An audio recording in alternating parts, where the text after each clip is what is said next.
All right, this is the April 22nd, 2025 meeting of the Somerville Conservation Commission. I hope you've all had a happy and fruitful Earth Day on this 55th anniversary of Earth Day. Pursuant to Chapter 2 of the Acts of 2023, this meeting will be held remotely. And now we'll do introductions. I am Michael Fager. I am a Conservation Commissioner and Chair of this commission. David. David Turin, Conservation Commissioner. Susan. I'm Susan O'Brien, Conservation Commissioner. Megan. Megan Kearns, Commission member. Okay, so there are four of us, so we're a quorum. Our first thing on our agenda is the discussion of and dealing with the request for determination of applicability from the Blessing of the Bay Pathway Improvements people, which would be the Mystic River Watershed and the Horsley Witten Group. Do you know if they're here, Malik? Yes, they're all here. I'm going to promote them to panelists right now. Promote.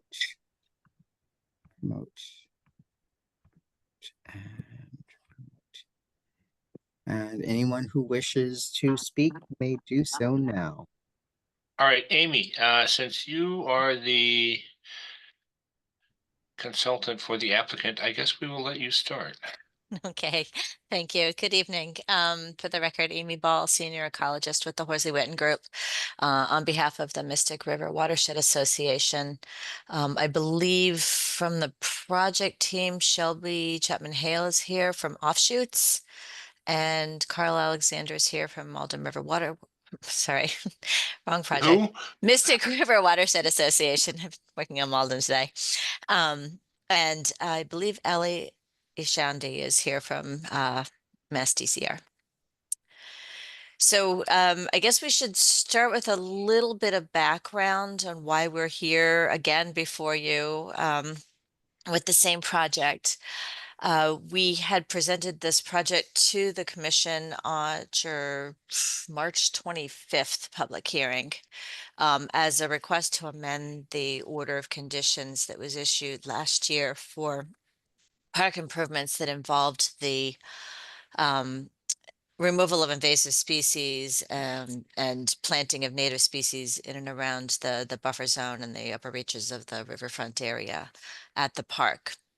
And we had requested the amended order of conditions as part of the larger, park improvement projects that have been envisioned since about 2018.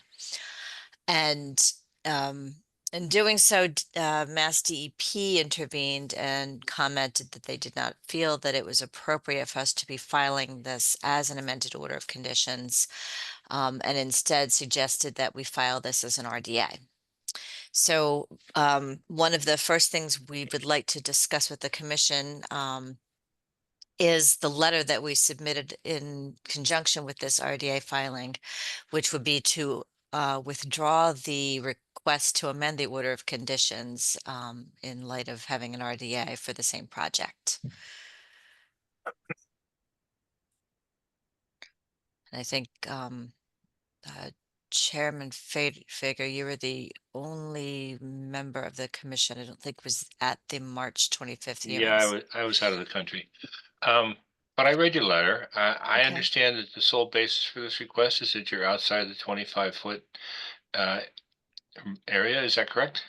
Yes, we're out with this project. We are outside of the riverfront area, outside of flood zone. It's just in the 100-foot buffer zone to the bank / BBW at the site. Even though on the map that you submitted, some areas come extremely close. This is true. They do come extremely close. But we are outside of the resource areas. Okay. Does anybody on the commission have any questions about this letter and this request to withdraw the amended order of conditions? No, I was just going to add that we did have a little discussion at the last meeting about sort of what the applicant should do, if they should come back, if we should just do the amended order. And it seemed like there was a consensus for to withdraw the amendment request and submit this RDA. I know you weren't here, Michael, but there. No, I was not. Yeah. but we did ask quite a bit of questions too last time as well. But no issues or questions. I just wanted to provide that background.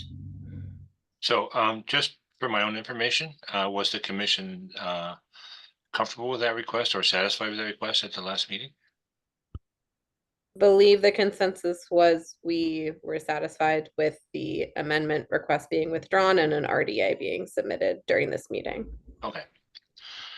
And we're still of that opinion at this time. I won't speak for everyone, but Well, I saw Newton nod his head. Yeah. And welcome to the meeting. Sorry, I'm late, but This is yes. consistent with what we agreed at the last meeting. Okay, that's fine. Just want to make sure it's on the record. Okay, then. So then we will accept the letter of withdrawal and we will then go to the request for determination. Would you like to explain to us why you think this is appropriate? I certainly can. So again, Amy Ball from Horsey Witten Group. I have a couple of slides that we used from our last presentation that I could share with the commission, particularly for Chairman Fager, who was not here last time, if that's okay. Sure.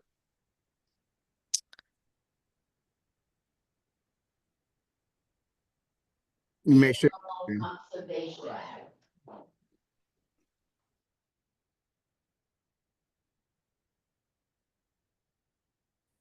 Okay, can everyone see that? Yep. Okay, good. Now if I could just get ourselves out of the way here so I can see you better. So this is, again, the Blessing of the Bay Shoreline Path Project.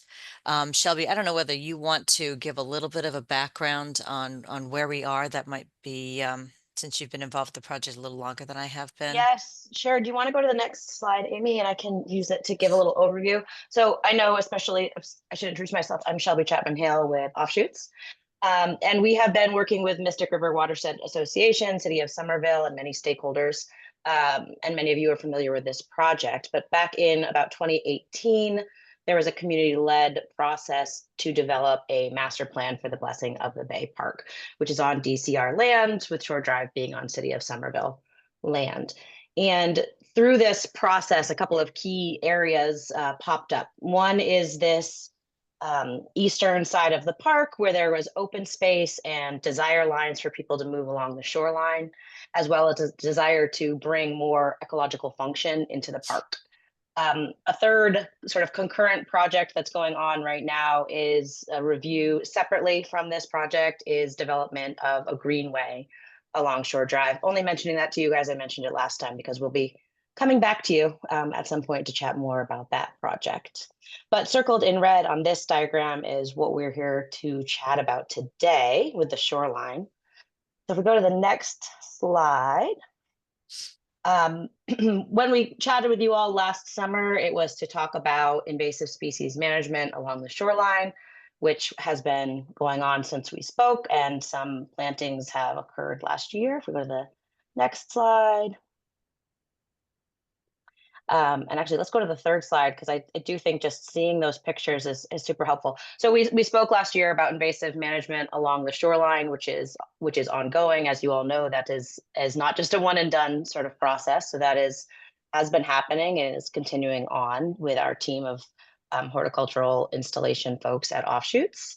And here's a picture of them installing native plants along the bank. If we go to the next slide. This one, okay. Here we go. Okay, and then here we are at what we're talking about tonight, which is the next phase of development that we're hoping to accomplish in this portion of the park from the master plan, where we take a desire line where people have been walking, trying to get closer to the river, which was a key tenet, a key takeaway of the master plan process, was that people wanted to reconnect to the river and have access to be able to see the river. So the idea here is to create an accessible route for people to walk along this part of the shoreline and have a few moments to pause at natural breaks, which were natural clearings and became even a little bit more cleared in the revetment through the invasive species management process. So you can see there are two accessible benches placed along that walkway. And you can see the limit of work is meant to be very tight. It's a permeable crushed stone accessible walkway surface. And the idea is that the water would essentially just sheet off the path. Amy, I can let you talk about the water side of it more if it's helpful. But just the idea here is to have a lightest touch possible, to work within between the existing trees and improve upon the existing condition to really let the community access this portion of the path. Right. Yeah, Amy or Carl, if you have any other points you wanted to add, feel free. I could talk a little bit about the stormwater management approach, which is not something that we see often, but it is part of the Massachusetts stormwater standards, in that it's because it's a footpath. It is permissible to present the maximum extent practicable approach for this, and as Shelby had mentioned, we're using as light a touch as we can on this project. We had originally thought about designing, swales and more intensive green stormwater infrastructure for the pathway itself. But then we have a number of really large trees throughout the park, and we want to preserve them as much as possible and to disturb their roots as little as possible. So this approach with the stormwater management is that the pathway is following a 1-to-2 ratio for the type of soils which we have here, which are sea soils. And that'll help achieve about a 60% reduction in the phosphorus load, and then minimizing all this grading again to protect those root systems. It just minimizes the disturbance on your landscape, but the pathway itself being permeable, it promotes the infiltration and the groundwater recharge. It reduces the runoff, and it prevents the erosion and sedimentation that you are seeing right now with the, compacted desire line pathway that has been created over time from pathway usage or park usage. And then it really does incorporate these low, impact development design elements, being a permeable pathway. And in addition to some of the areas where you are following the desire lines, I believe there's a couple of small areas where the pathway intrudes into, or would intrude into some of the plantings that were shown in the previous slide. And those will be relocated and then expanded upon in certain areas to improve the native plantings there. And with this, the stormwater design, you're basically meeting the pre and post development peak flow rates and the volumes during all the storm events. It's because the proposed condition will result in just a very small amount of impervious cover compared to the larger watershed and the area of pervious surfaces across the park space.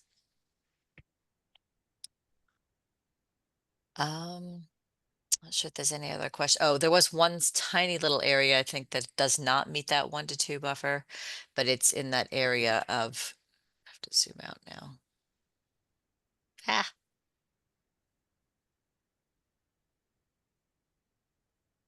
In an area where you've got where I think that's Kate that's standing there, where you've got that imbricated reinforced embankment, but you can see that there are trees, like mature trees, growing out of it. So we felt that small area where you didn't quite have the 1-to-2 buffer would be a de minimis area.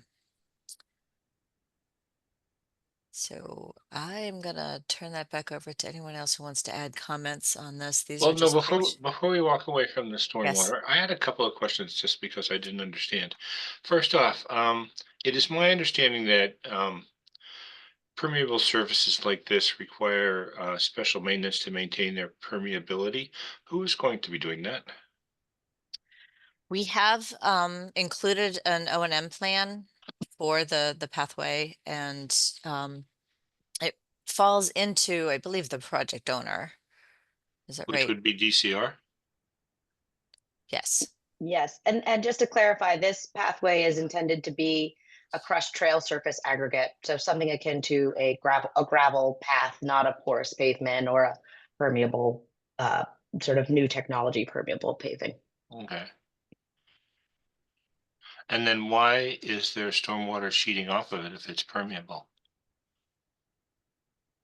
That's a good question, but even surfaces like this will have some surface flow across. And so the idea would be for it to sheet flow to the lawn, which would act as essentially a filter strip, like LED technique in this setting. And there's adequate lawn along the full length of this walkway to do that? Yes. Yes, that's why we're using this approach to sort of very light touch on the landscape. And the maintenance of the areas that are functioning as a filter strip is basically just landscaping. Lawn maintenance, trash removal, sort of the standard things that DCR would be doing at the park. And Amy mentioned this briefly, we did look at whether or not it would be appropriate to use other green infrastructure techniques, rain garden, surface practices, different things. But in working with DCR and in an effort to really protect the mature trees as much as possible, this was the lightest touch approach that we felt would work well and damage the site the least.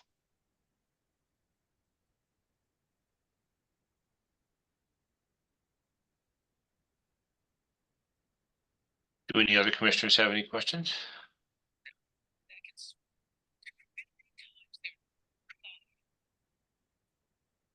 No questions? Everyone thinks this project is okay.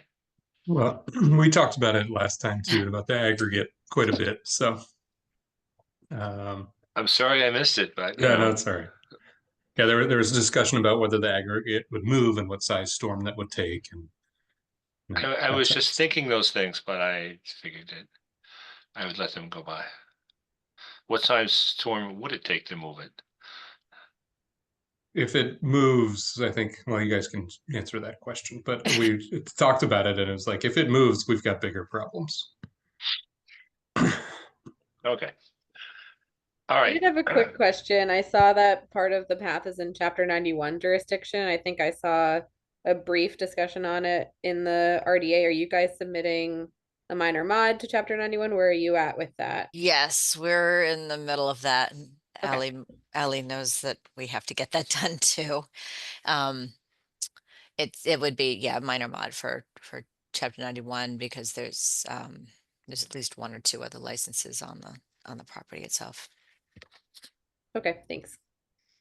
How is that going? That licensing process for Chapter 91.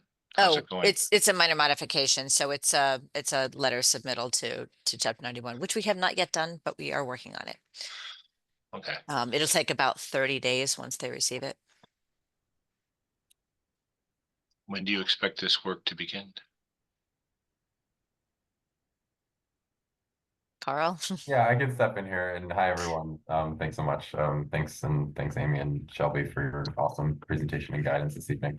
Didn't feel I needed to chime in yet. But from the Mystic River Watershed Association here.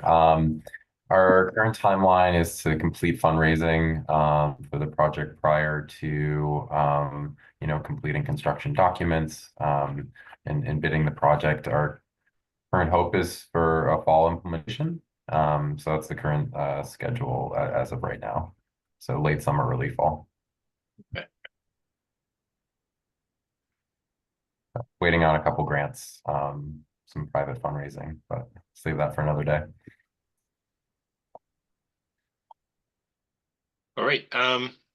Do commissioners have any other questions, comments, or discussion about this matter?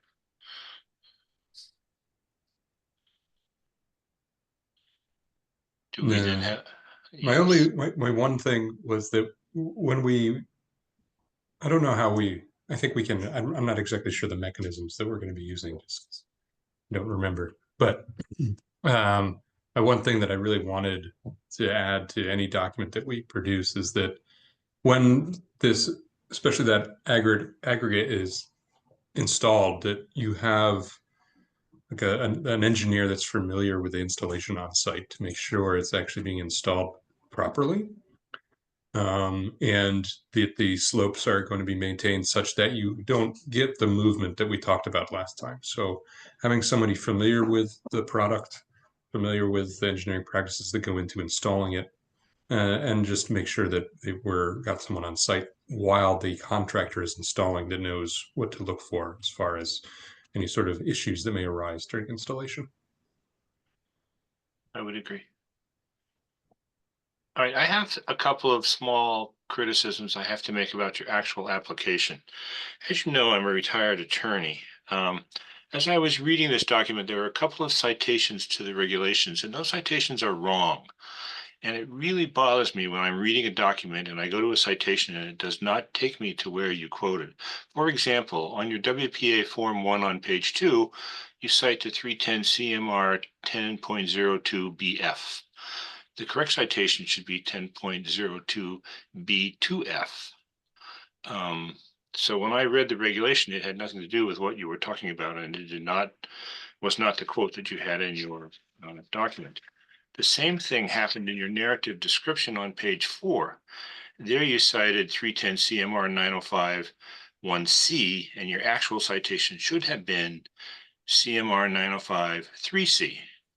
I know those are small things, but like I said, I'm a retired attorney, and when you're citing to regulations or statutes or cases, if your citation is not correct, it has absolutely no merit, and it really bothers me about the credibility of your whole application. So I would ask that you be very much more careful about those kinds of things in the future, and please do not submit documents to us again that have those kinds of errors in it.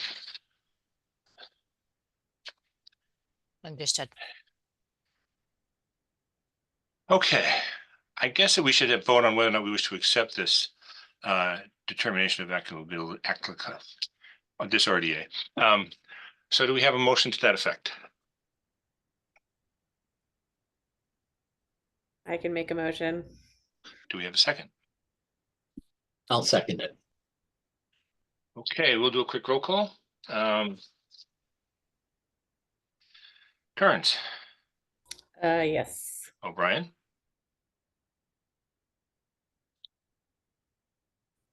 Susan, are you there? Yes. Is that a yes? Okay. Tedder, Yes. Turin, Yes. and Fager is yes, so that makes it unanimous. Okay. So we will be looking forward to hearing from you later on in the season when you actually get close to doing the work. Of course, we would like to do site visits and see how all your siltation stuff is in place and so forth. So please be in touch with us before you begin. All right? Yes. All right. Thank you very much. Thank you. you. Have a good evening. Good night. Okay. Yeah. Moving on. The next thing is the rodent control discussion. Let's see. Malik, is she here? Alicia, that's you, correct? Yes, that's me. Hello. How's it going? Good. Would you like to introduce yourself, please? Yeah, absolutely. My name's Alicia Privet. I am the Environmental Health Coordinator with the City of Somerville's Inspectional Services Department. So I work primarily on the rodent control program, do a lot of outreach and education and things like that. So, yeah. All right, may I do a little bit of introduction of why we asked you here before you begin? Sure. And Malik, if there are any gardeners or anybody else who would like to be able to ask questions, can you make it so that they can ask Ms. Privet questions during or after this presentation, whichever she prefers?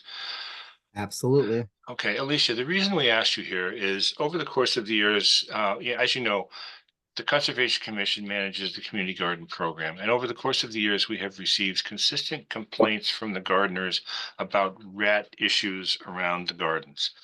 Now, I will admit that I am not qualified to address those issues, and I don't believe any of the other commissioners would say that they were either. I heard you once at the Ward 5 community meeting, and I thought it would be a great idea to bring you in here, since you are the city's rat person, to talk to us and the community gardeners about rats, rat control, and help them address any issues that they may have. So you have the floor. Awesome. Thank you so much. I appreciate it.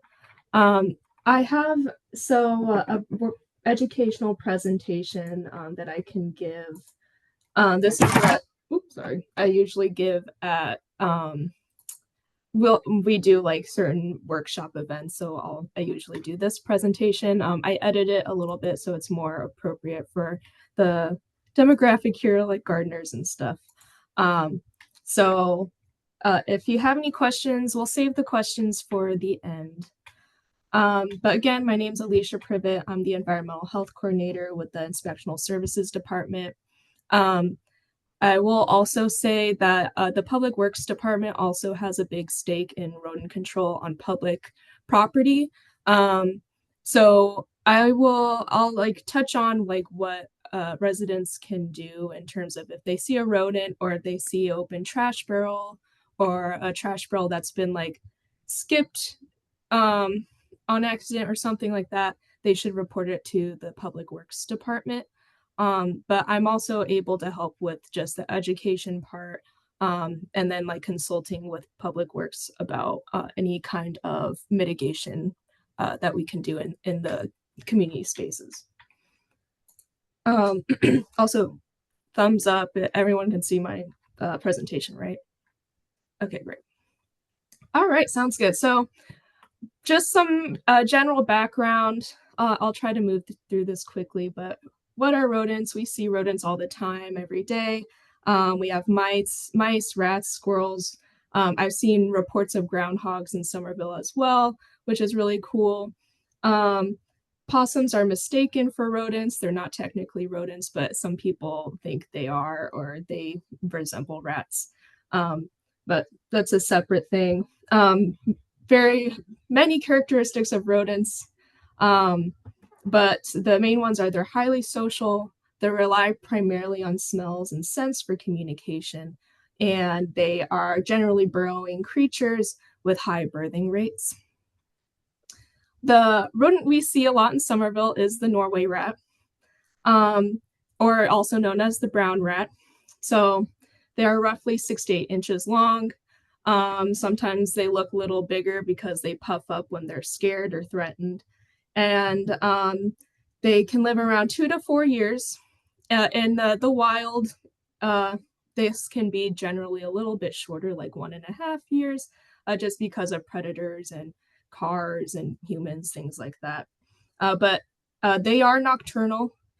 If you do see activity during the daytime, it's usually juvenile rats that are wandering around because they're kind of confused. Also, or if there's a serious infestation going on, you might see some activity in the daytime.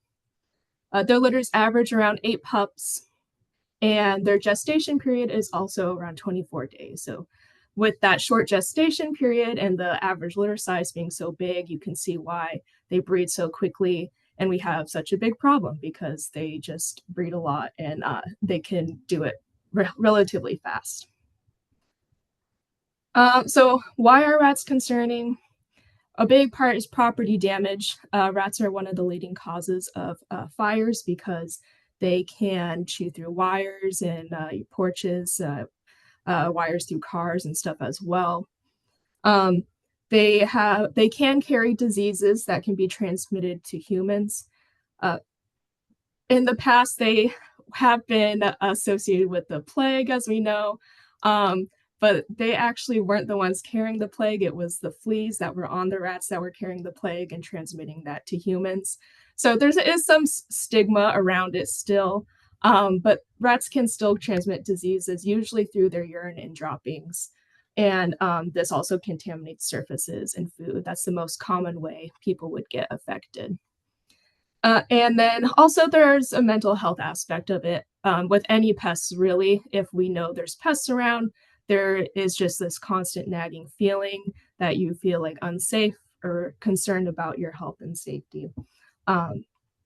So that's why we take this problem seriously as a city and why we try to address it citywide. So first we'll go over some ways we can identify a Norway rat on our property. So The first signs are droppings and gnaw marks. So they typically use droppings as a way to mark food sources or shelter or pathways. So you might see droppings especially accumulate around trash bins. These we recommend, if you do see this, to clean the area around your trash bin with either a bleach and water solution or a disinfectant that can kill about 99% of germs. You just want to clean the area so that they're not attracted to come back. We also see gnaw marks on our trash cans. I'm sure people have seen it. Rats tend to chew at the bottom of the trash can. Usually, we do see them chew at the top, but that's primarily started by squirrels as well. So squirrels will also chew on our trash bins and try to dig through our trash. And then also, as you can see in this picture, not super pleasant picture, but this is what rat droppings look like. I forgot to include it, but rabbit droppings tend to be very circular and round. So that's how you can kind of tell the difference between rat and rabbit droppings. Other signs are burrow holes. You might see this in parks or on your property.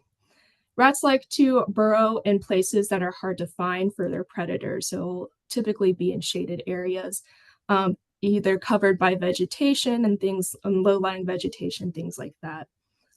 Or if outdoor furniture is unused and has sat out there for a while, they'll find that as shelter and try to burrow underneath it. Burrows are about 2 to 4 inches wide, and they're very vertical into the ground.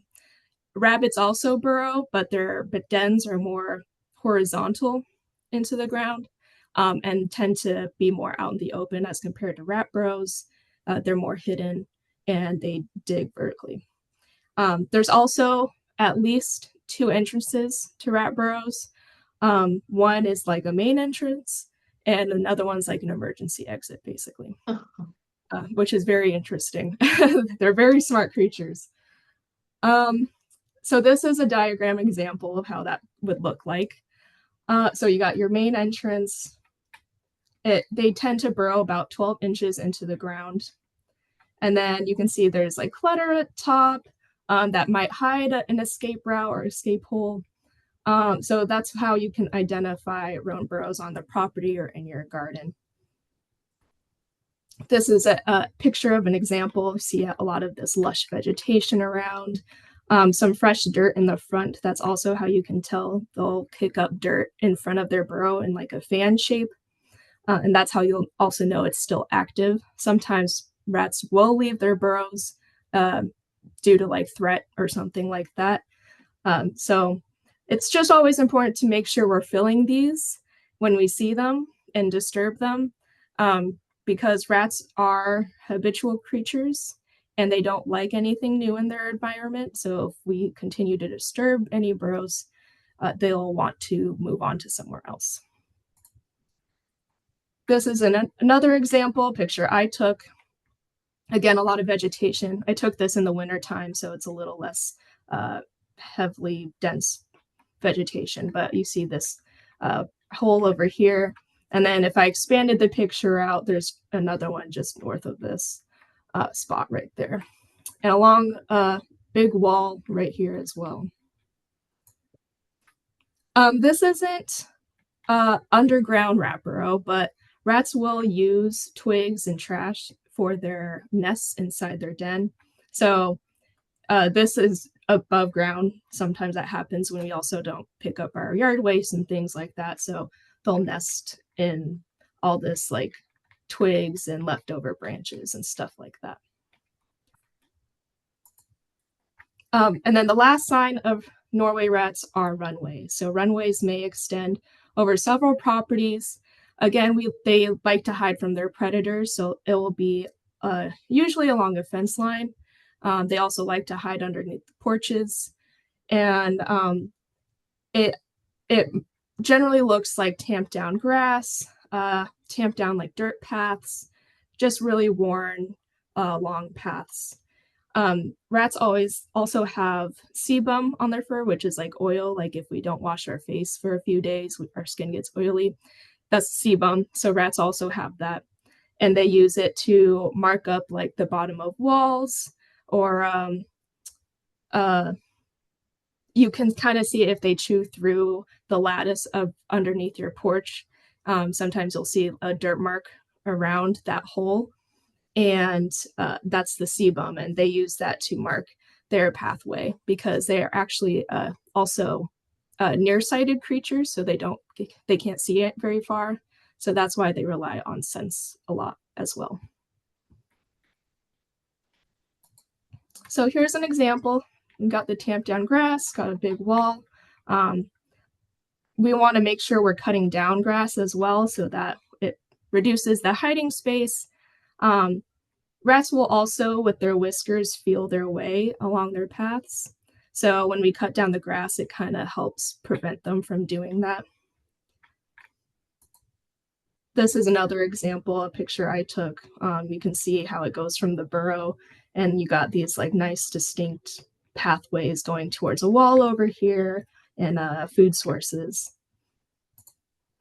And then this one's a little harder to see, but you can see this tamped down grass right here going towards this nice shady bush. You can kind of see another one along this wall as well. So the best ways to get rid of them is to remove food, water, and shelter. Food is the motivator. That's where they're going to. Rats also travel about 200 to 300 feet for a food source. So they don't like a long commute. They're going to live as close to their food source as possible.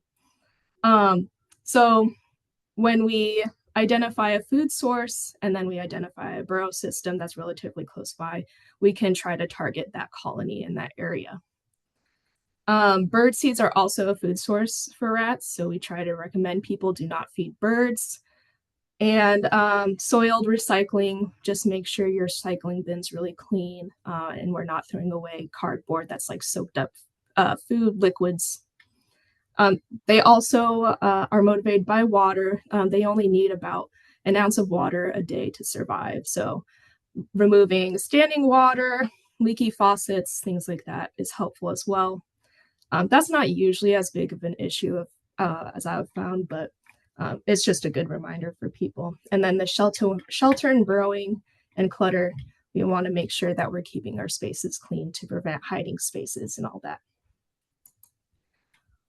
So for gardens and areas, so gardens don't typically have the food source that motivates rats. Rats need protein to survive.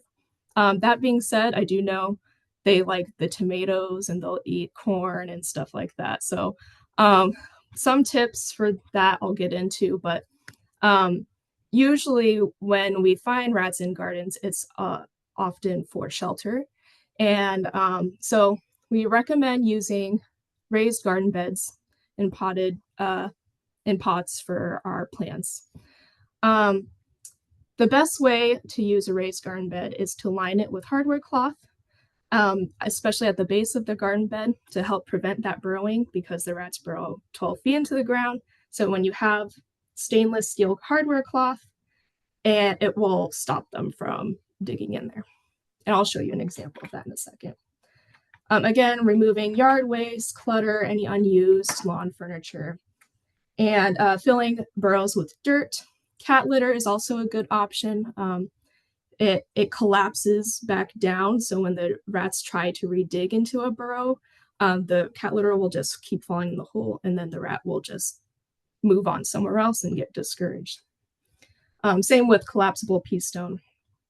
That's a good option to really, you got to pack it into the burrow, but it's a good option, has the same effect. For burrows near or in gardens, we do recommend you can treat them. We usually don't recommend treating them because they're near a food source for us. But an option that's less toxic is CO and dry ice. The city's contractor uses those in parks and stuff like that. So here's some examples of the materials I just mentioned. So again, the hardware cloth. We recommend 1/4 inch thick because rats can fit in a hole the size of your thumb or the size of a quarter. So some people use chicken wire, but it's a little too widely spaced. And it is also pretty thin, so sometimes rats can chew through that. So we recommend stainless steel hardware cloth. This is like a new product. It's called Excluder, and you can use it like landscaping cloth. It's a mixed metal mesh material. It's also a good option. We've seen it work pretty well, but of course it's a little more expensive. And then pea stone. This is an example of the pea stone because it's collapsible. These other things are more for your property if you wanted to fill any gaps in your property or things like that. So here's an example of the hardware cloth and how to use it, like I mentioned. So this person laid it all out on at the base of their raised garden bed. You can do this and then lay landscaping cloth down too. I've also seen some people use the hardware cloth and wrap it around the whole garden bed like a little fence.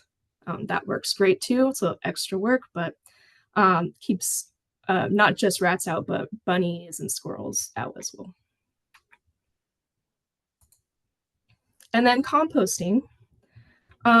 So there's a couple ways to do this. The tumbler and bokashi composting, I personally like because, especially with the tumbler, it's easy to mix it and a lot. When it comes to compost, you just want to disturb it as much as possible. We see rats mostly burrowing in compost.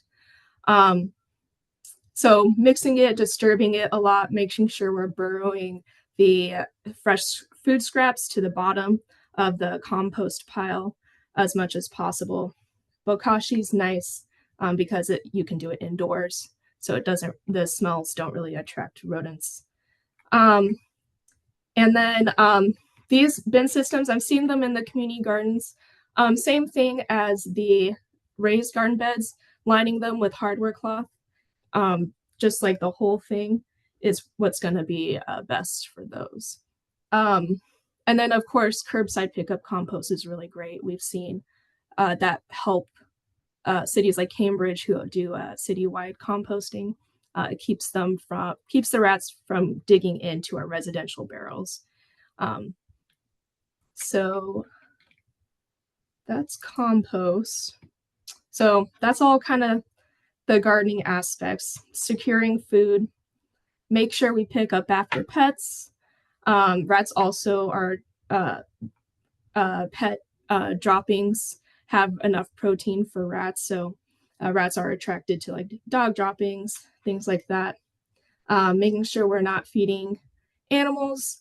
It is against city code to feed animals on city property, so you may get a ticket for that, so just don't do it. It's fine on your own personal property, but we still don't recommend it because it can attract pests. And some other recommendations: you can store seedlings inside in containers before planting them outside. And consider picking produce early. Rats, I've seen, from what I've heard, this isn't like scientific knowledge, it's anecdotal, but rats will wait until the tomatoes are like red and ripe to start eating them. So we tend to recommend people pick them early off the vine, let them ripen off the vine. I know that's not ideal, but I'll keep them from eating your tomatoes. And I've seen also my old landlords, they wrapped bags around like their apple tree branches. So when the apples would fall, it'd just catch in the bag. So that's an option too, so that they don't fall to the ground and that can attract any rodents. And then water.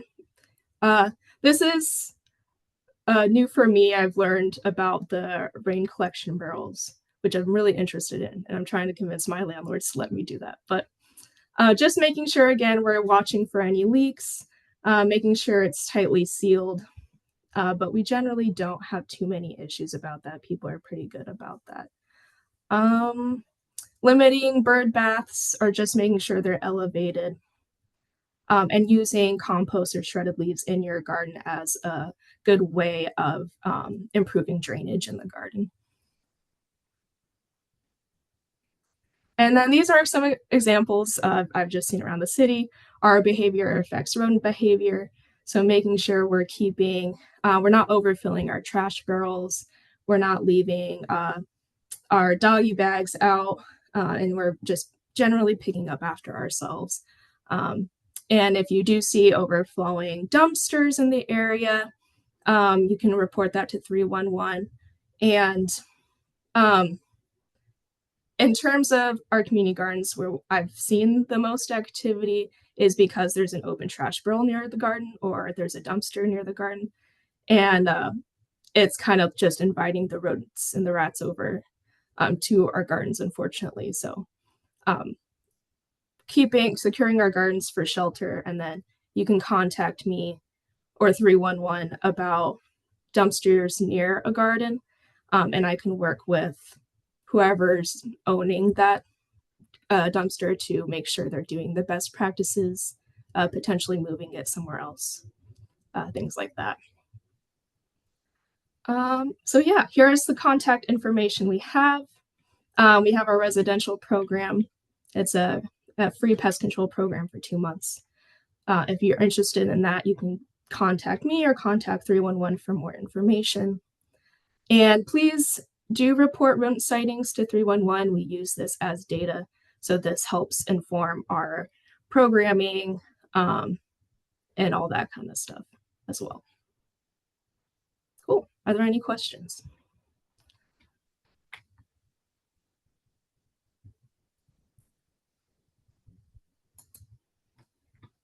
Yeah, hi Alicia. Thank you so much for coming. I have a question, just actually the last slide suggests. I know that you are doing a pilot using not, what is it? I don't know how you call it. Not fertilization, anti-fertilization. Yes. Mm-hmm. Program. You didn't mention that. I was wondering if you could speak a little bit about that. Yeah, absolutely. Yeah, so actually I do have no, just kidding, I deleted that. But yes, the city is participating in a study about, it's called Evolve. It is a rodent fertility control product. It is like a little sausage that's made up of seed oils, and the seed oils is what's affecting the reproduction organs of male and female rats. And it's in conjunction with Cambridge. It's being funded by a joint grant between us and Cambridge. So we work with them to study this product.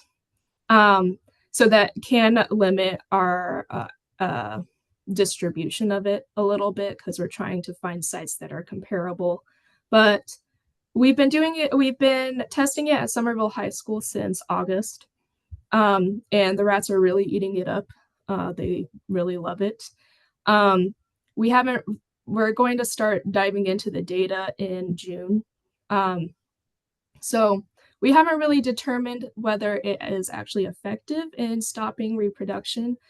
I will say with any kind of product like this that affects rodent fertility, it's similar to birth control for humans in that the rats have to continuously eat it in order to be affected. So also that means that once their pups are born, they also have to eat it. And it also doesn't completely stop them from having pups. It just goes from that 8 number to 2 or 3, basically. So yes, we're still trying to understand how much they need to be eating in order for it to be affecting them, whether it's like 1 feeding a week or 2. Yeah, it's ongoing though. We're expanding to the Lincoln Park area. We just did a quick walkthrough to identify spots to put the bait in the park, and then I'm actually on your list for Lincoln Park. Oh, okay, wonderful. I was wondering, I recognized your name, so I was like, I wonder if he's contacted me before. But yes, we are going to be scheduling that within the next couple of weeks to start putting the bait out. Mm-hmm.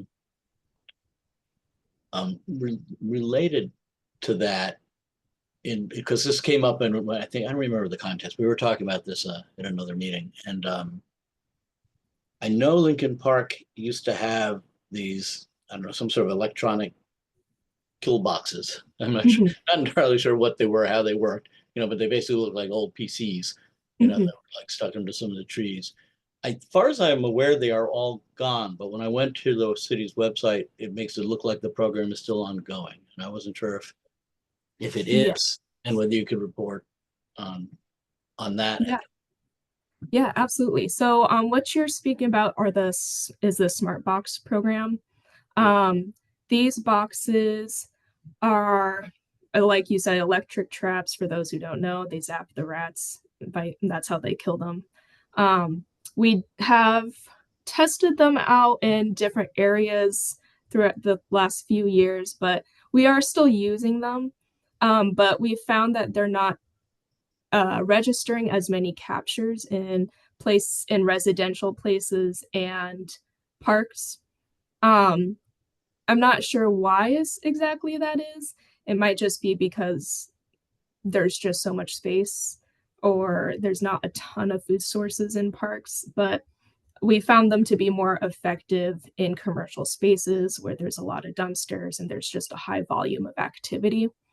So we are focusing these smart boxes in those areas right now. But I do also know Lincoln Park recently, or at least when they redid it, they also removed a lot of the open trash barrels and replaced them with those big belly trash barrels that we've That's seen. true, except ironically, the one right by the community garden, which is Oh. still where originally they took everything away, and maybe people complained and the city didn't have another big belly, so they just put an open trash barrel back where it was at the Perry Street end of entrance to the community garden. Gotcha. Okay, that's good to know. Yeah, that is something I know. We're working with Public Works to they're doing a whole installation phases of the big bellies, and we just flag them, like areas that have high activity. We flag it for Public Works to be like, hey, The biggest problem with those, at least as I know, is, and I'm not exactly sure when they come and empty those, but it's not on Monday morning, which would be a really great time to do it, because on a nice day at Lincoln Park, those barrels will be all full and overflowing, and there's all sorts of pizza boxes all stacked up around them. And then I don't think they're not, emptied until like Tuesday or Wednesday. So that stuff has been sitting around for 2 or 3 days. People kind of did their best, but the barrels are all full. Gotcha. So those big, really busy parks, it would be great if DPW could swing around. I mean, I don't expect they work on Sunday, but they certainly should be going there Monday morning. Yeah, I'm not 100% sure on their schedule either, but that's a good point. It would be good to ask them about that. All right, I've monopolized this. Anyone else? I have a question about what you are using in the rodent boxes. Are you still using rodenticide that has the unfortunate problem of killing non-target species? Great And question. if so, is the city moving away from that? Yes, so the city has stopped using poisons on city property since last March. So our contractors have gone around and they've replaced their traps with snap traps. So if you do see a black trap, those black bait boxes, those have snap traps in them. So no, we do not use rodenticides on city property. We do use a product called TRAD in the city's residential rodent assistance program. It's a vitamin D based rodenticide. There's research that says that there's less risk of secondary poisonings with that bait. Right now, it's more of a placeholder as we're trying to move towards rodenticide-free options for the residential program. But on city property, we don't use it anymore. With the snap traps, do you have a problem with bycatch that is catching animal non-target species? Good question. I am not sure. From what I heard, no. But that would be something I would have to ask the Public Works Department and their contractor about that. Now, these sap traps you say are contained in boxes, they're not just the flat open ones like you buy at the hardware store? Correct. Yes, they are in those locked black bait boxes.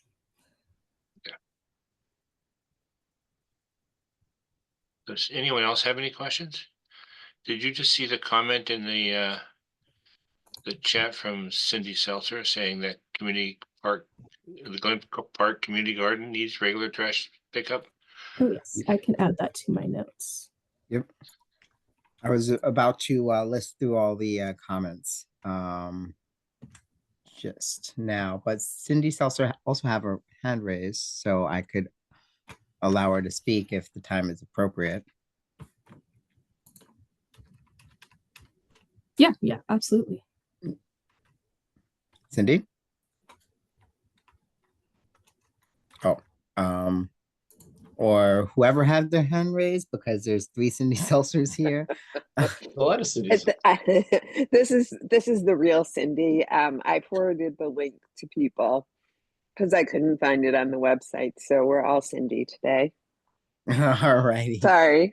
No worries. And you could also click on your name and change it in certain instances. So you could change your name to your proper name.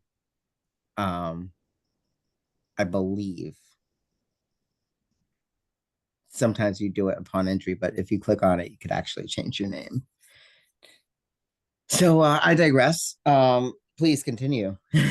Malik, there's a woman who says Cindy Seltzer, but she has white hair. Can you let her ask her a question? Yep, that's exactly who I thought I was talking to. Oh, am I on? I'm on. You're on. Yes.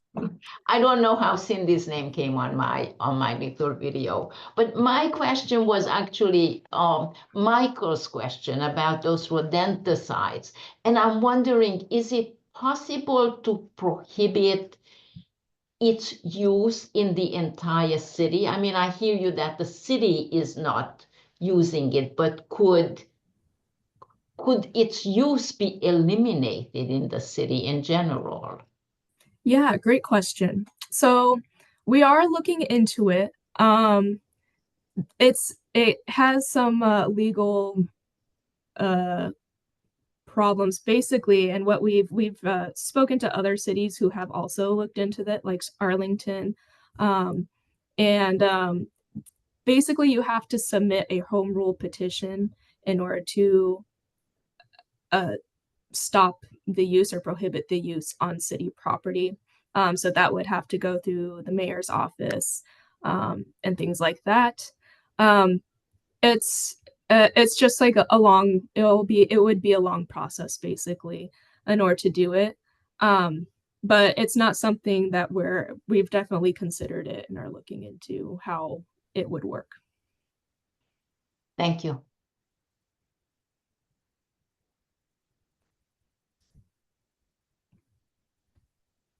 I have another question. One of the other things I see when I'm poking around on the city's website is that the city tracks, the calls, and I guess I stopped calling about seeing rats a long time ago because it didn't seem, it wasn't very remarkable to be walking around and seeing a rat. Is that something you still really encourage? Is it something, because I feel like, like I said, if I take a walk around Lincoln Park, you often see a rat. No, I think that's a great point, and I think that's totally valid. We've seen that we've seen a lot of complaints about rodents decrease the past 3 years, or actually since COVID. And I think part of that is the situation getting better, but also people have got caller fatigue and are just tired of calling in, or it's like, so I totally understand. We do want people to still keep calling in about it. You don't necessarily have to do it like, at this point I saw a rat and then I walked a mile and saw a rat here, but you can like list the addresses maybe in one complaint if you wanted to. Mm-hmm. But we do use that as data collection. So when we're mapping out these points of where people are seeing the most rodent activity, we use that to inform like I used it to inform us on how to, or on where we would put the birth control. So I said like Lincoln Park has had consistently a lot of calls in the past. So I was like, we should test this at Lincoln Park because it's got high complaint history. So that's why we still tell people to still submit complaints. If we see a hot spot in certain areas, we will definitely do our best to address that area. Also, it also is helpful for inspectors when as much detail is provided as possible, because if you see like one property has a bunch of burrows in their yard, the inspector, burrows are a violation of city code, so they can be issued a ticket or a warning. And then when that comes up, I also call the property owners to be like, hey, you need to do some pest control, you know, stuff like that. Okay. I have a question. What you just said brings up a question for me. Do you do consults to residents of the city? Like if I was in my backyard and I saw a rat and I thought I saw a rat burrow, but I'm not knowledgeable enough to know whether it is or it isn't, could I call you and you would come out and talk to me, or what? Yeah, absolutely. Yeah, I offer community site walkthroughs. All the times I'll come and do a consultation for you at your property. I also like to offer community walkthroughs. So if you have a bunch of neighbors around you that are experiencing similar things, and we could all walk together and point out examples on people's properties and things like that. That tends to help as well. In the same vein, would you do that for a community garden, or let's just say the garden organized a group of gardeners who would like that, and would you do a consult at a garden, like say the bike path or Glen Park or Lincoln Park, or and offer suggestions and observations? Oh yeah, absolutely. Yep, happy to do that. I've offered it to some community gardens in the past. But yeah, I'm totally open and willing to do that for sure. Okay, well, the next question is, what's your contact information? Yeah, for sure. I'll put it in the chat. You can reach me at my email. And then this is my city. So I always forget what it is. I've been working here for 1.5 years, and you'd think I'd remember.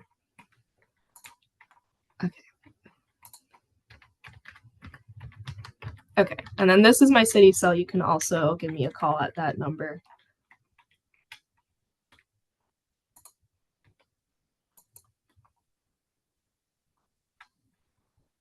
All right, is there anyone else who wants to ask any questions of Ms. Privet?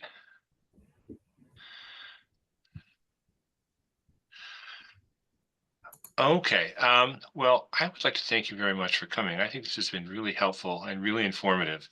And I would like to encourage any gardeners to contact you either directly or through Cindy Seltzer, or city garden coordinator, to organize visits to gardens so that you can give them consults if they want it. I would certainly encourage it. And I want to thank you again for coming and talking to us. I really appreciate it. I'm sure everyone else does too. Yeah, thank you very much. Yeah, no problem. Thank you. I appreciate it. If any other questions come up, feel free to send me an email. Okay, and you're at aprivet@somervillemad.gov? Yes. Okay. Alicia, thank you very much. Thank you. Thanks. All right. Well, that was fun. Okay, on to the regular old business kind of stuff here. The trouble with having computer glasses is I can't read with them. Okay. Has there been any correspondence, Malik?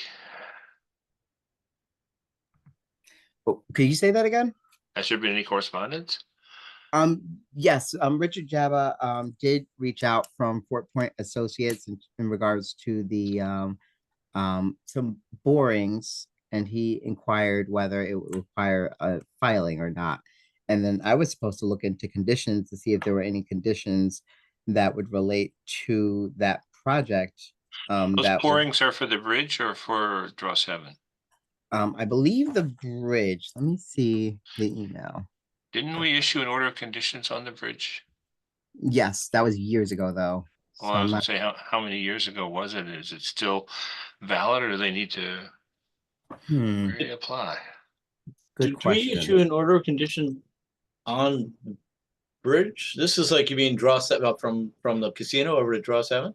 Yeah. Or was Yeah. it just, did they just want to do some test boring things? It wasn't Test further. borings. And But then, it's so I gonna assume be- that was done, I don't know if they ever did it because then they walked away from the funding. But I would assume that that's null and void at this point. Yeah, so they plan to conduct some pre-construction survey work in the tidal portions of the Mystic River on banks of Draw 7 Park. It will involve using a grab sampler and a vibrocore from a barge. Will the commission require a formal approval such as an RDA for the survey work? So, or can such work be approved administratively? Can you let me know either way, or if additional information such as a sampling plan is needed? So should I just call him in for an RDA or? I think that we need at least an RDA. What you need to find out, and I'm sorry, I don't have these records, but when did we issue the order of conditions? Is it still valid for only 3 years or are they longer because of the COVID extensions? Are those still in place? I think anything that was valid longer is either due to expire or expired already. Maybe. Because if the order of conditions is expired, they either have to ask for a new one or get an RDA. Yeah. So I'll look into that. OOC expiration date. All right. So that was a correspondence, and then let's see, in terms of Is the it project, the same group? I mean, it's the same applicant? yes, Okay. 4 Point Associates, yeah. Okay. It's the same. So it felt like everything changed, you know. Well, it's interesting because I believe something probably did change. It went from like the win to something else. So there was a change there, but there wasn't a change in the representative, if that makes sense. Yeah. So Because it would just be a question of like, who was the applicant before? Like, I yeah. can see how maybe the same consulting company is representing them both, Yep. but is it the same applicant? No, I think it was win before, and now it's So, I mean, so unless No, we it's can not. transfer it, so I mean, even in the event that the order we issued before is still in effect, could we transfer it to another? I think applicant? if this was extended, that switch did happen. Okay. Because I remember distinctly there being a change there. Okay. And thanks for reminding me of that. I'll have to dig into it quite a bit more. Yes, you'll have to pull all that stuff up and find out. Yeah, and then as soon as you can. I'll send it all in email too. Okay. Send it to all of us, not just me. Well, the other thing before you spend too much time on that is figure out how similar what they want to do now is to what they want to do to then. I mean, it may not be, they may have to kind of start again anyway, depending on how different their proposal is. Right. So before you spend a lot of time putting all those pieces together, I would probably spend a little bit of time figuring out, is this the same proposal? Yep. All right. That works. So I think if we did extend it, we did it. It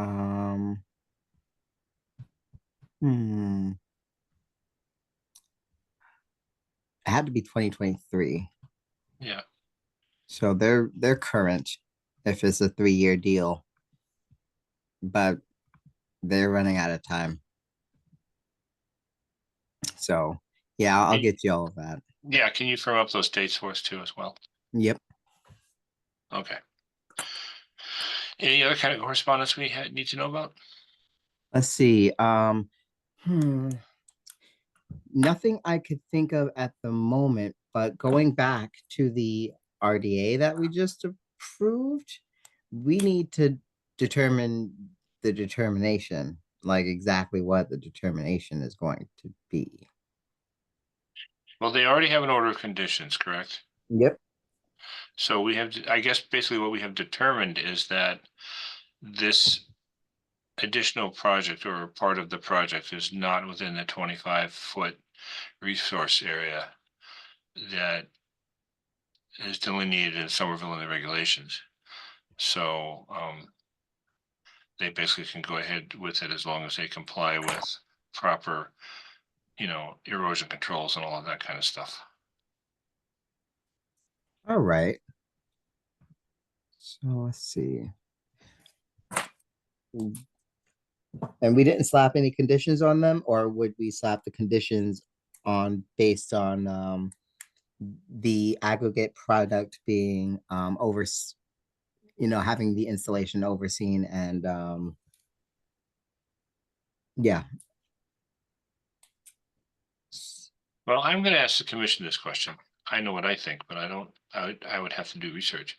Can't we just say, because this is part of a project that has already been approved with an order of conditions, that we think it is appropriate that they comply with this particular portion of the project with the order of conditions already issued for the whole project?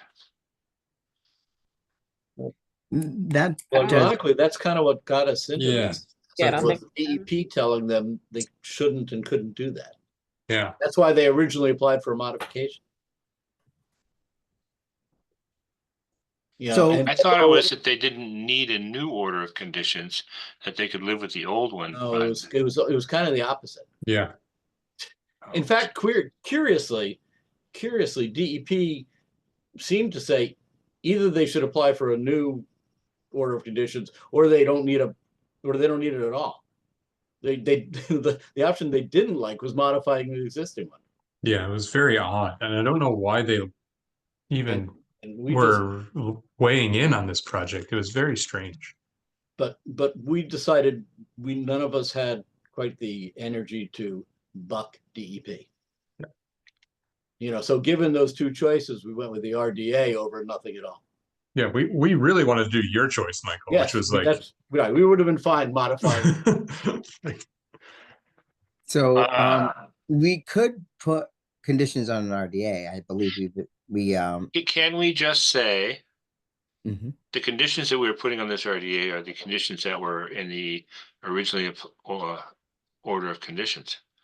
Well, we can't because they're two separate projects now, at least on paper, because now we have a RDA after an OOC. Well, if we could put conditions on the RDA, I think that we should just put our standard conditions about erosion controls and stormwater management and just put them on there. That's perfect. I think that would be my recommendation. And in fact, I forget if we figured out during the last meeting whether they needed any permits from DEP for this work, and were they going to have to develop a stormwater pollution prevention plan under another permit? Well, they talked about it in their letter. I mean, they had they did have a lot about stormwater. And what about Chapter 91 permits? They just need a minor mod, so that's just a quick approval for them. Oh, okay. Yeah. How come the whole thing is not Chapter 91? Isn't the whole of Blessing of the Bay filled tideland? No, it's a tricky line that sort of goes in and out. So portions that look like we're in Chapter 91 jurisdiction, but there were multiple licenses already for that lot, which means that depending on what you're proposing, you can modify an existing license instead of filing for a whole new license or new permit, which can be 9+ months, whereas a minor modification is a quick 30-day sign off. Okay. So it makes sense. Okay. Well, all right. That's what I would suggest, that we put new, because they have in the past, as you may recall, Malik, been a little bit lax in their erosion controls. So I think we need to put them on there and have site visits and make sure that they're good with it. Sounds good. So I will do that. When they were showing those pictures of those plantings, were those done last fall or are they doing those now? Do you know? I think those might have been done this fall. Okay. That's what I would assume. Okay. Yeah, did they say were they doing them when they met last year? Was that work in progress? Well, they were doing the cutting down the invasives along the bank. I don't remember when they were doing the plantings. Mhm. Trying to remember if they said they were. Yeah, I don't remember either, but I was just wondering if they're doing plantings now. We should get down there and do a site visit just to make sure everything's okay.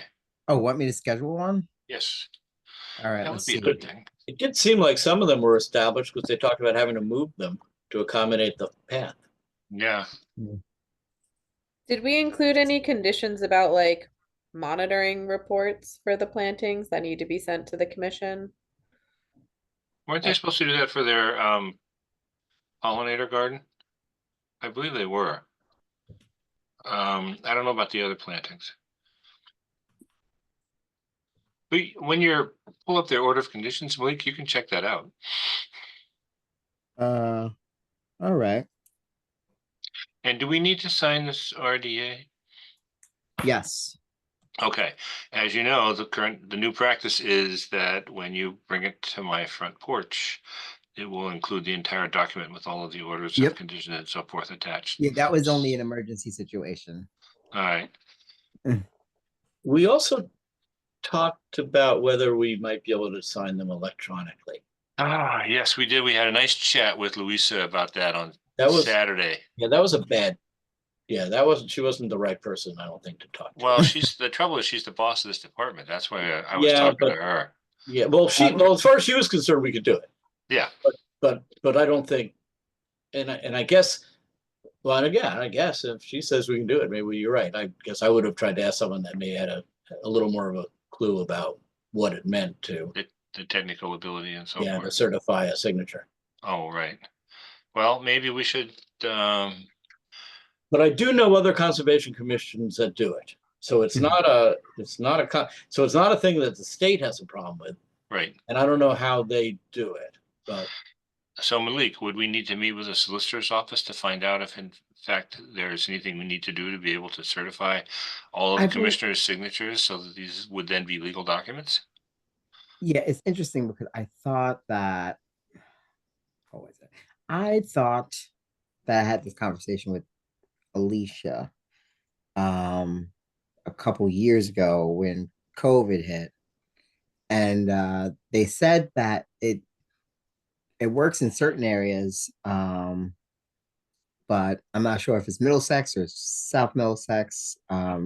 Registry of Deeds might be an issue with the registry. So it could be a registry of deed. It could be a county. Yeah. Or however the registries of deeds are. And then once I heard that, I just kind of. Are we Middlesex or South Middlesex? We're Middlesex. We're Middlesex. Okay. Yeah. Well, it still might be something that we could ask the city solicitor about. Yes. I would agree. All right. Or the city clerk, if you want to start, All right. So should I go more towards all right, to see if it's well, the reason I lean towards solicitor is theoretically their job is to give legal opinions. But I think David's right, the city clerk may be able to answer that question as well. So all right, I can figure out who can give us an answer we like. Yeah. Okay. All right. Well, you can consider that part of your assignment for next meeting. Yep. Right. But meanwhile, we're going to have to find this one. Get these documents in my front porch and get them signed. All right. So we got the RDA and we got the vegetation management RDA. And then those both will be on your porch. Okay. Yes. All right.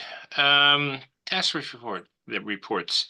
Anything on the CPC, David? Last month we had what they call the hearing on those projects.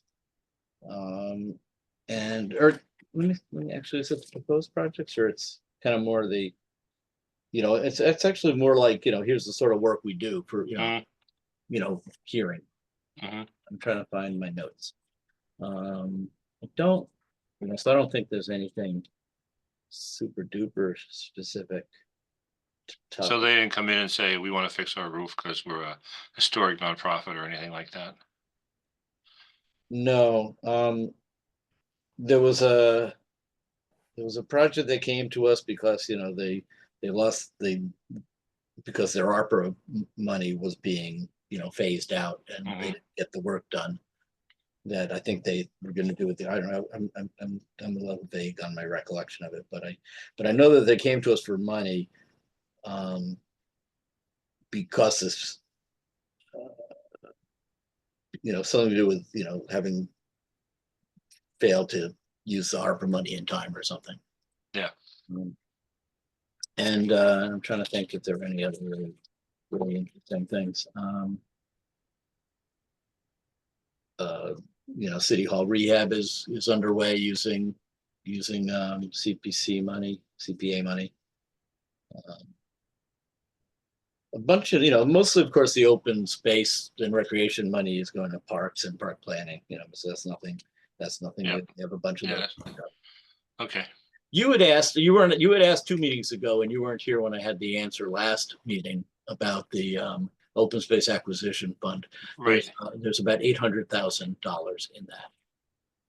And that, let me see and I think that includes the 300 or 350,000 that we're allocating in the most recent cycle. Okay. So it's approaching almost enough to buy something. Yes. Okay. Right. We added 300,000 this year, so I guess there must have been 500,000. Okay. Well, that's good. Yeah. No, and that's something that I've kind of, and I'm hoping, will continue to, because one of the things that happened 2 years ago is the city didn't apply to put money into the open space acquisition fund. And when we had unallocated open space money, I was hoping we could just do it. Right. And was told we couldn't. The city has to request it. So now the city, at least, this past, they know they have to do that. Request it. So that's something that though, whether me or whoever takes over, may need to continue to remind, them during the process that if they want to continue to get that funded, they, it needs to be an affirmative, request for it. One thing that we did talk about at the community day is the length of your term. Yes. Do you know how long? No, but it might be like around this December. I talked to Roberta at the very end of the meeting and said I need to know, and I think she made a guess, but I don't remember, but I don't know if that was okay. I actually was just looking. It's kind of funny while I was looking through some other notes. I saw that I was appointed in November of 2021. Okay, when you were and I was finishing out someone else's Christina term. Kennedy's term, as I recall. So if she had like another year, then this December, would be or January, whenever they turn over. All right. Well, that raises the question. The term limits are 2. I forget what the ordinance says about how you determine 2. Like I will be completing my second because me finishing off Christine is counts as 1. As 1. Yeah. Oh, okay. So then we have to, when your term is up, we have to have right. So I'll get information from Roberta, but I think it might be whenever the end of this term, whenever that is. Okay. All right, good. Well, just let us know.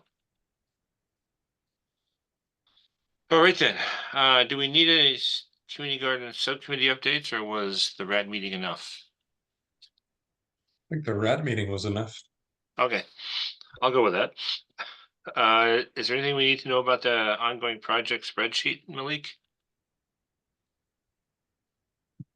I need to update that sheet and make it current to date. Okay. Are there any action items we need to review? Well, I got 2 people I want to move forward for the Conservation Commission vacancy.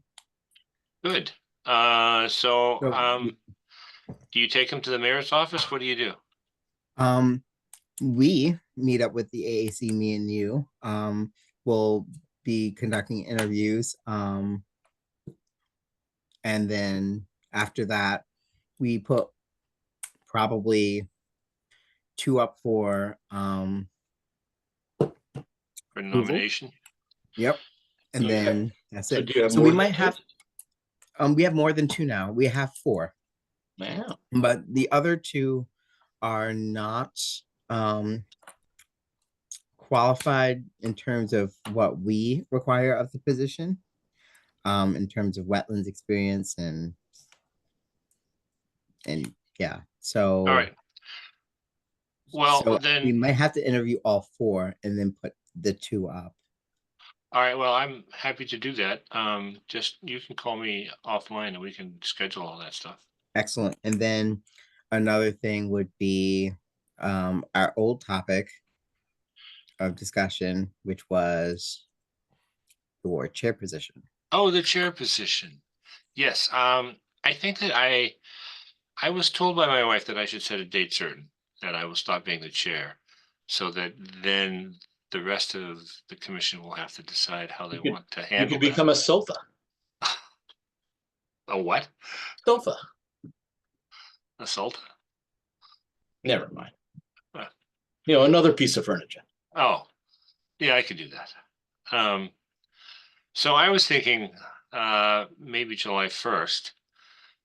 Since we don't meet in August, then a new chair could be picked and that new chair could start in September. So in our July meeting, we will decide who will be the new chair. So now you all have been warned and have time to prepare and think about it and Get the campaign slogans together, things of that nature. exactly all of that stuff. Send out your fundraising letters and all that good stuff. All right. Okay. One thing that we are not going to do is approve any minutes because no new minutes have been submitted.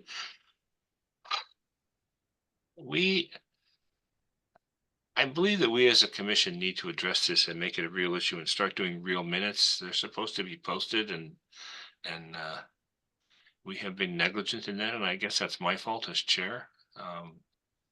Pick that up in September. All right. All right, well. On that, we've been having meetings with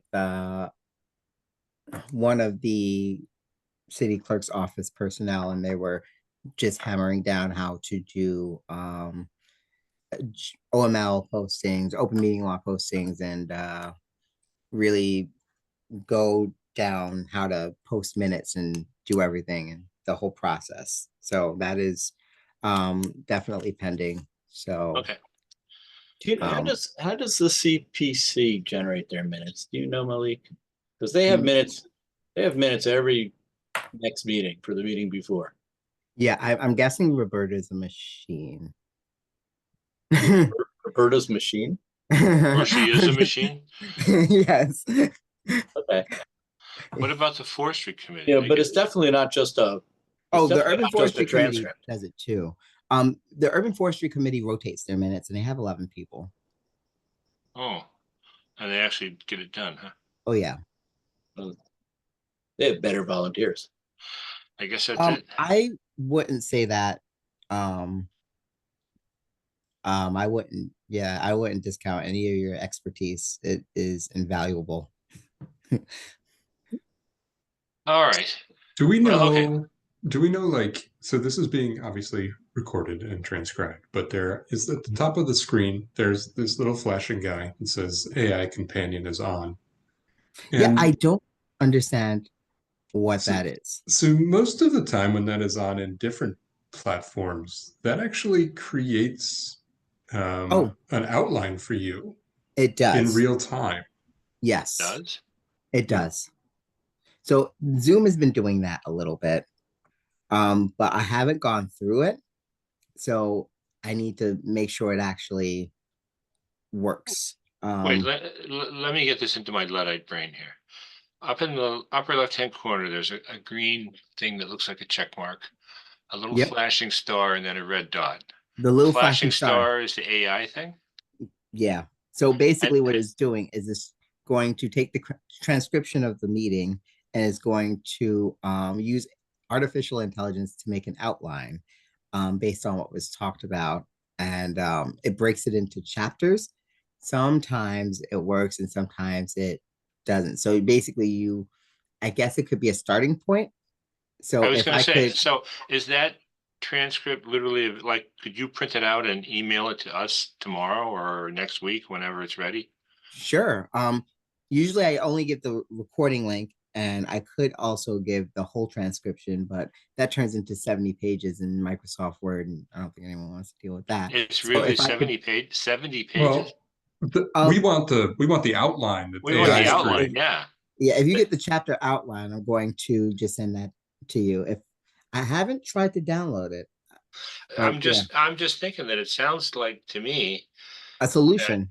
a solution, like if you sent me the outline, I could fill in a few things like, We also could potentially post the outline and the recording, and maybe the outline, does the outline have timestamps? Some of them I do. don't think so. But Do they? at least to Michael, to your point, like maybe the minutes is looking at that thing and making sure it's actually not crazy wrong. And Right. then Yeah. and that's our, adding stuff if we need to, and to make this easy on ourselves using the tools that we have. it sounds like it'd be a lot easier than listening to the recording and falling asleep and trying to figure out what we said. And, at least it's written down and we can figure it out and maybe straighten it out. All right. Usually what I would do is I would take the transcript and I would hit Control F on certain words, and then I try to parse everything out. So yeah. Well, if it creates an I outline, will. I like the idea of getting a copy of the outline and see if we can turn that into usable minutes without Mhm, killing ourselves. that works. Okay. So let me write that down so I can actually do it.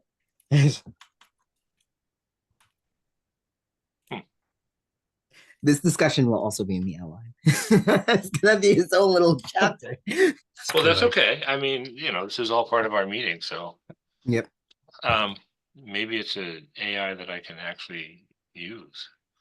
God forbid. All right. Does anyone else have anything else for the meeting? Do we then have a motion to adjourn? I'll make the motion to adjourn. Newton moves it. Susan seconds it. All those in favor, raise your hand. All right, then. We will see you all next month. Thank you all. All Thank right. you. Good night. Good Oh, night. wait, actually, before I forget, I'm Yep. gonna miss next month's meeting. Okay. All right. Right, so make sure, so maybe you need, make sure you guys have a quorum without me. All right. Okay. I'm done glad deal. you told us. Yeah. I'm Okay. also planning to be out June. So if other people are out June, I will be here next month, just not in June. Okay, All right. Okay. all right, great, thank you. I'll be out in July, so. Ah, all right. It's a good thing I don't have any Only plans for the we're rest of the year. allowed to be off a month. All right. Okay. I think that's a good rotation practice. All right. Great. Thank you all. Good night. Thank you. All Bye. right. Good night.